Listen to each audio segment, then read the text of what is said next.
Hola a todos. El día de hoy voy a hablar de Robin Feuerstein y la teoría de la modificabilidad cognitiva estructural. Mi nombre es Karen Ordaz Arciniega. Robin Feuerstein nació en 1921 y falleció el año 2014. Se formó en psicología y pedagogía. En 1993 inauguró el Instituto Nacional para el Desarrollo del Potencial de Aprendizaje. En la escuela de Bucarest se dedicó a los niños con grandes dificultades de aprendizaje y fue profesor de educación especial y consejero en Israel de niños procedentes de los campos de concentración. Antes de hablar de lleno de su teoría, es importante para mí recalcar estos aspectos de su vida personal, pues desde mi punto de vista esto fue lo que inspiró toda la teoría y la base, puesto que a él le tocó vivir la Segunda Guerra Mundial y todos parecemos pensar en las víctimas que dejó, pues se llevó muchas vidas. Sin embargo, pocos se dieron a la tarea de pensar en las vidas que también marcó, que que no se llevó sus vidas, sin embargo, dejó un trauma muy grande. Y él se dedicó a proveer de educación a estas personas que sobrevivieron a los campos de concentración. Su teoría de la modificabilidad cognitiva estructural básicamente dice que todas las personas pueden tener su potencial de aprendizaje desarrollado. Y cuando dice todas, verdaderamente se refiere a todas. A personas que han sufrido de derrames cerebrales, a personas que tienen autismo, a personas, como ya lo mencioné, que sobrevivieron a los campos de concentración, a personas que tienen síndrome de Down, a todas las personas que no les dan esperanza de aprender a hablar, aprender a realizar alguna actividad o simplemente adquirir cualquier conocimiento. Él da la esperanza de que pueden adquirir un potencial de aprendizaje. Esto también porque, pues, él desde muy temprana edad estuvo aprendiendo de los textos sagrados de la Biblia hebrea. Esto básicamente nos muestra cómo la fe y su teoría forman uno mismo. El modelo de evaluación dinámica del potencial de aprendizaje o Learning Potential Assessment Device evalúa las disfunciones cognitivas con el fin de corregirlas. Su programa de enriquecimiento instrumental es un método psicopedagógico con el cual el educador actúa como un mediador en el proceso del aprendizaje. La teoría de la experiencia de aprendizaje mediatizado da soporte al mediatizador, interviniendo entre aquel que es mediatizado y los estímulos presentados, adaptándolos a sus propias necesidades. Todo ser humano es modificable. Y para que esto suceda, hay que entender la mediatización como una estrategia de intervención. En esta intervención hay un mediatizador y este mediatizador tiene que cumplir con ciertas características. Tiene que ser responsable, afectivo, conocedor, competente para ser un intermediario. Tiene que comprender que el ser humano es modificable. Tiene que tener una intencionalidad positiva. Tiene que ser capaz de producir modificaciones en el individuo y capaz de automodificarse permanentemente. Pues no nada más se trata de modificar al alumno y querer cambiar al alumno, sino, o ayudarle al alumno, proveerle las herramientas necesarias, sino también reconocer y cambiar uno mismo como educador cuando esto sea necesario. Persistente en su acción. La teoría que él maneja no es nada fácil, no es nada fácil de llevar a cabo, aplicar y de un día para otro se van a ver resultados, por lo que hay que ser persistentes, hay que tener constancia y hay que ser de alguna manera también tener fe, porque eso es lo que él predicaba básicamente, el tener fe y ser persistentes en las personas a las que ya les habían perdido la fe de alguna manera. La experiencia de aprendizaje mediatizada como forma de integrarse el individuo con su medio. Esta teoría nos habla de cómo el individuo se relaciona con el medio en el que vive. Y esta es una transformación de los estímulos a través del mediatizador que los ordene, los organice y los modifique para una mejor interpretación del universo que lo rodea y en el cual está insertado, para mejor cualidad en su desarrollo intelectual.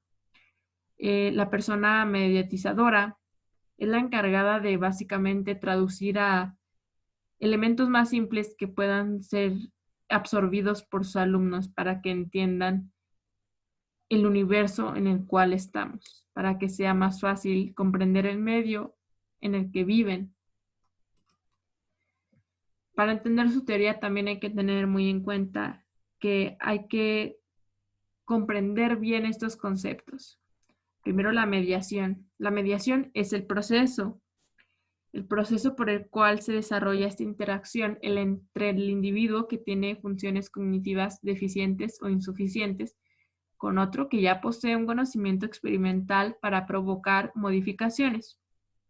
El mediatizador, como ya lo he mencionado, es la persona que está dentro de este proceso y que junto con el individuo mediatizado genera esa interacción, por lo que el mediatizador tiene que estar muy atento a las necesidades del individuo, teniendo en cuenta su cultura y también que los estímulos deben ser filtrados y mediatizados y que tienen que intervenir a favor del alumno. El acto de mediatizar enriquece los factores relacionados a lo cognitivo para que modifique los significados ya existentes, para que sea capaz de modificarse y adaptarse. Todas las personas tienen consigo un esquema. Este esquema puede ser capaz de modificarse y adaptarse, como muchos pedagogos lo han mencionado a lo largo de la historia, como Vygotsky, que nos muestra también este concepto de los esquemas. Sin embargo, Feuerstein nos dice que la persona mediatizadora es quien ayuda al alumno a que sea este significado capaz de modificarse y adaptarse. Existen 10 criterios de la experiencia del aprendizaje mediatizado.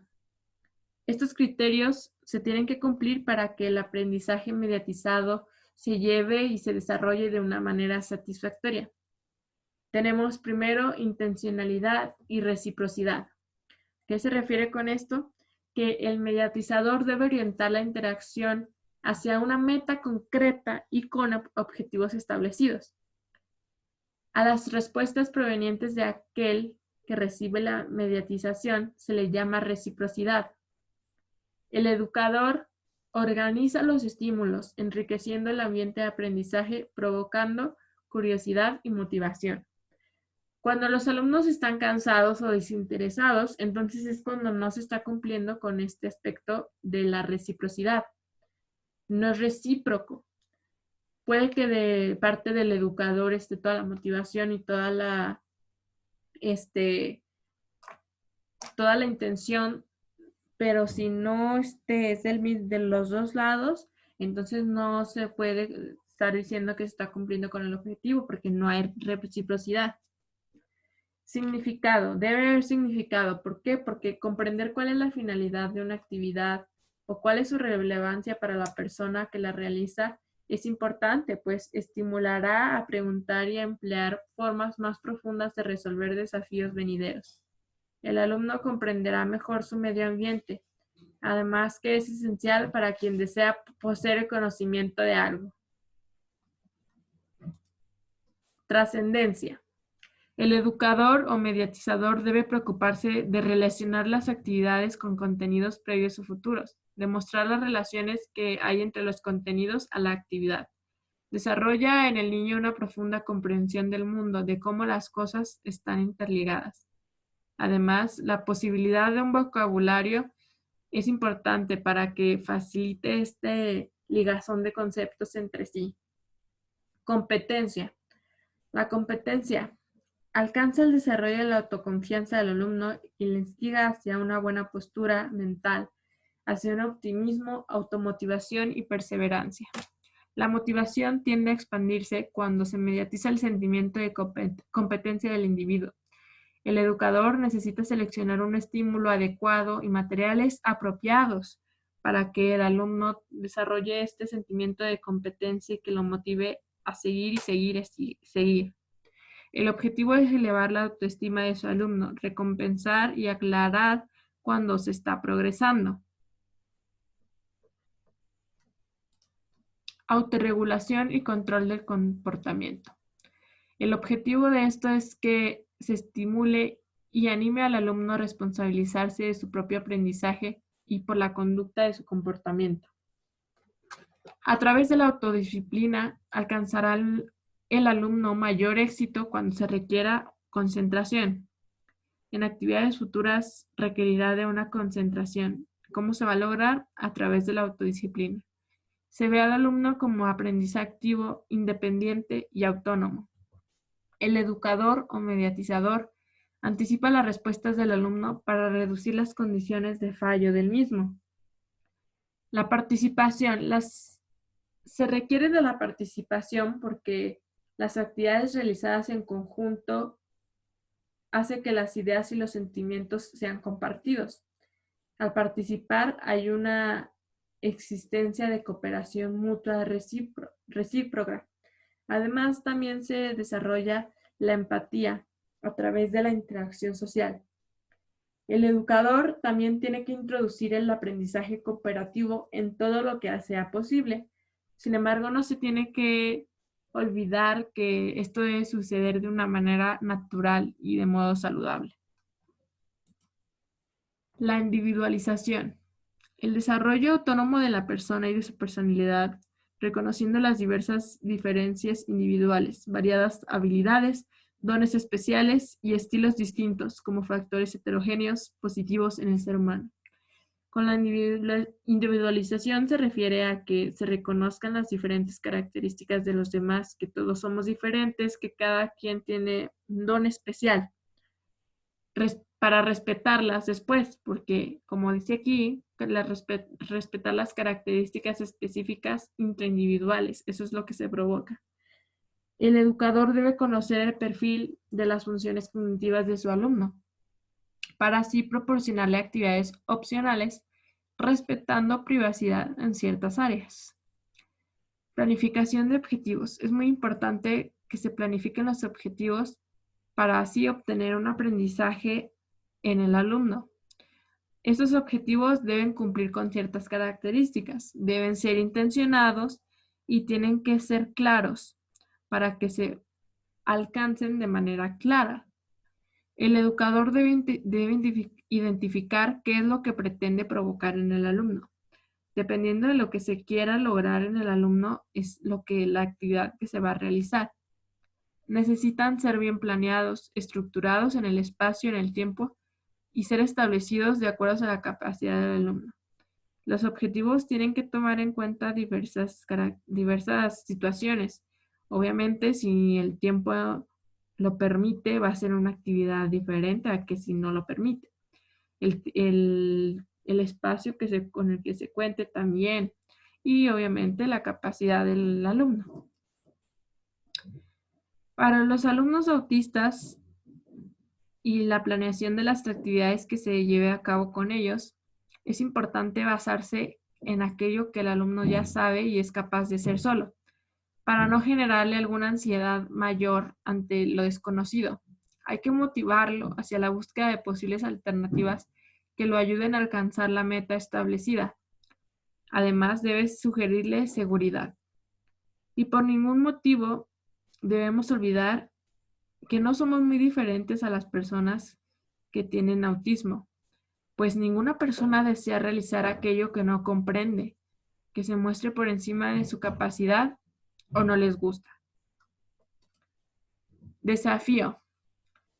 El objetivo del desafío es provocar transformaciones en los esquemas conceptuales del alumno, preparándolo para nuevas formas de adaptación de la realidad. El educador o el mediatizador tiene que crear y planear situaciones en las que el alumno se encuentre con actividades nuevas y complejas, que sugieran riesgos.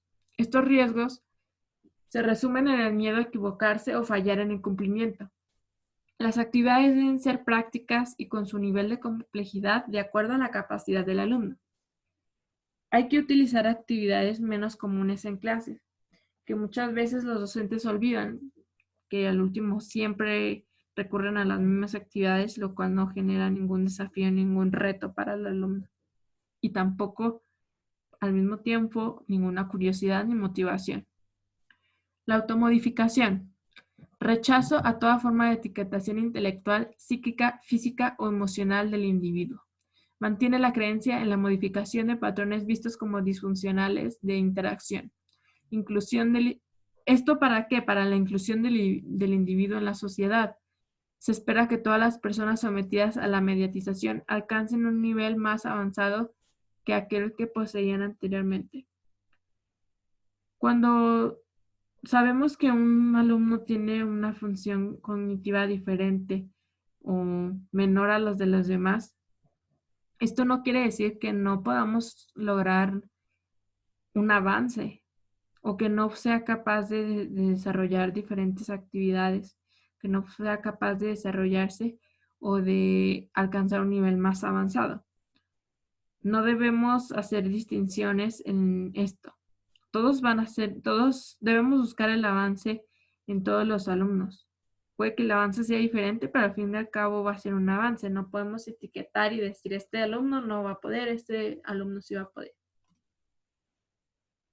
Hay que también siempre llevar en nuestra mente que la posibilidad de la modificabilidad cognitiva es posible para todos, incluso para las personas que han sufrido de alguna situación, como en alguna ocasión Robert Feuerstein, que ha ayudado a diferentes personas que han sufrido de derrames cerebrales a causa de ir a la guerra, que tienen una vida normal y que a partir de esto ningún doctor les dio ninguna esperanza. Todos podemos cambiar nuestra función cognitiva. Obviamente se requiere de mucha perseverancia y de mucho trabajo constante y de mucha disposición, pero es posible. Estas son las fuentes de información. Gracias.